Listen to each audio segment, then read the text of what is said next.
Supreme Court Justice Antonin Scalia passed away suddenly last year. A play in its second run celebrates his legacy. The Originalist portrays a series of conversations between Scalia, a conservative, and his liberal law clerk. I sat down with Edward Gero, the actor playing Justice Scalia. Edward Gero, thank you so much for joining us. My pleasure, Lauren. Thank you. What do you want the audience to take away from this big man, the character, Justice Antonin Scalia? This provocateur, this eloquent orator. You know, as I said to him, that the play, although it covers him, it's really about our civil discourse.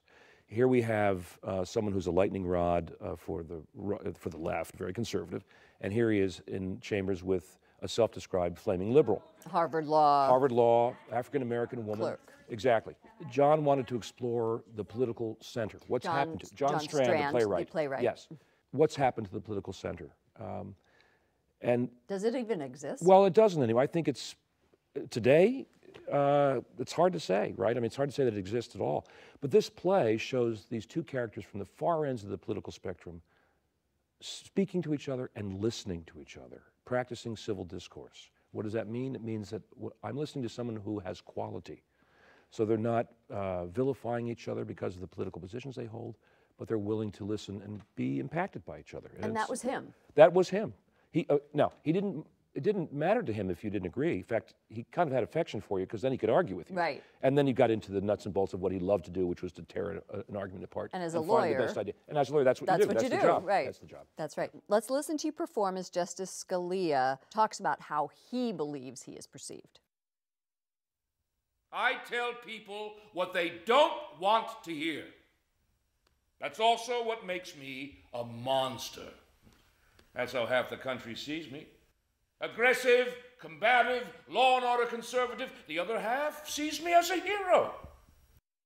Is this an accurate description of him? Oh, absolutely. These are his words. So his words. Absolutely. Specific he said it words. in public. Absolutely.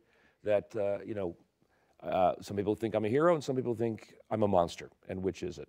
And it sort of puts in high relief how we think of him. Because he's very adamant about what he believes. As the Supreme Court prepared to hear the Defense of Marriage Act, that United States versus Windsor, right? I think it was the goal of John Strand, and tell me if I'm wrong, to display this gentler political discourse. Have you heard from audience members about whether or not that has resonated?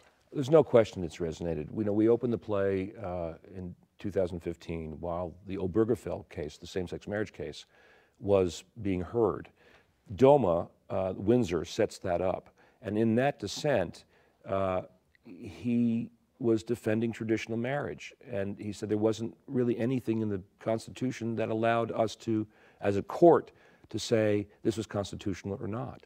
It was a legislation, and he really supported the democratic process. If you don't like it, change the law. Okay. Audiences come into the play expecting, this crotchety curmudgeon guy who was very funny, but by the end, because he listens and they listen to each other, they come out with hope about the country. And they learn a little bit about the Constitution. No matter what happens in our political landscape, the Constitution will protect us. And if it doesn't, the experiment's over. He was an originalist. Totally. And that shines through in this play. Absolutely. He would call himself a textualist first. What do these words mean? Let's agree on the words, and then we could decide what we want to do with them, but at least we need to agree on what the words mean. We're going to have you back, and we're going to talk about your personal relationship with him. You were able to sit in chambers with him, and we're looking forward to hearing about that. Thank you so much, Edward Gero. Thank you.